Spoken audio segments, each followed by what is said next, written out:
Hello everyone, I'm Natasha Fatah. You're watching CBC News Network, and we begin with breaking news of a deadly fire in New York City. Officials have just reconfirmed that 19 people were killed when a 5-alarm blaze tore through an apartment building in the Bronx. 9 of the dead are children.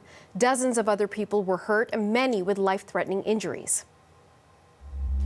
The impact of this fire is going to really bring a level of just pain and despair in our city. The numbers are horrific. For a few minutes where it was just black, I had my sister's baby was in the house, her big daughter, and it was just, we were trying to keep his face covered, and it was just pitch black in my house in the daytime. The fire, they was putting out the fire, and all you could see is just black smoke in front of my windows, black smoke. I'm good. It's just that I never expected 2022 to come in this way. But I just feel bad for the people that they had to resuscitate and the babies they were bringing down off the ladder. Now, that clip that you just saw was a few hours ago when the fire first broke and the emergency officers were initially going in.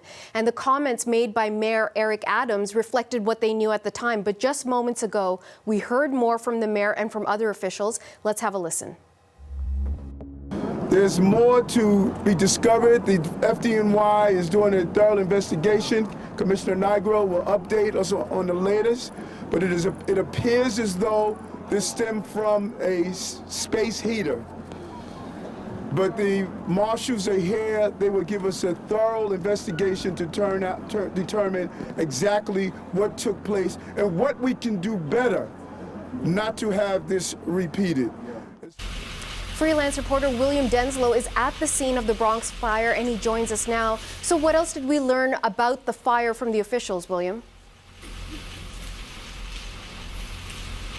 Well, the message we've just heard just moments ago from New York's Governor Kathy Hochul, she says that the city is in shock. We also heard from Mayor Eric Adams, who of course has just been in the job a few days now, says that we must be united as a population. He said it's important for members of the faith-based communities to all come together as well. He said that a large number of the population were from Gambia and were also of the Muslim faith as well. So he said that imams in the area have been contacted, working with the communities. Now, of course, the fire is contained, but now, of course, the huge question is what happens next. There were still some 30 people hospitalized. Of course, you mentioned those fatalities. That makes it the deadliest fire here in New York City since 1990, a blaze that also occurred here in the Bronx.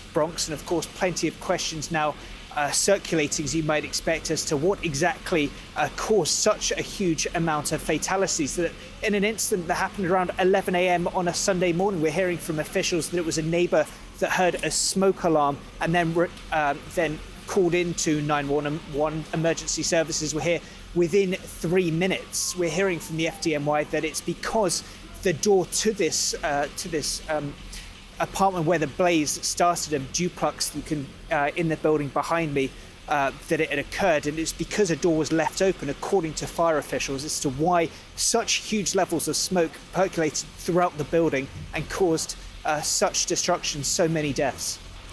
So, William, let me ask you, because from what we understand, there were 120 apartments in that building. Most of them people cannot return to tonight. So where are they going to be sleeping?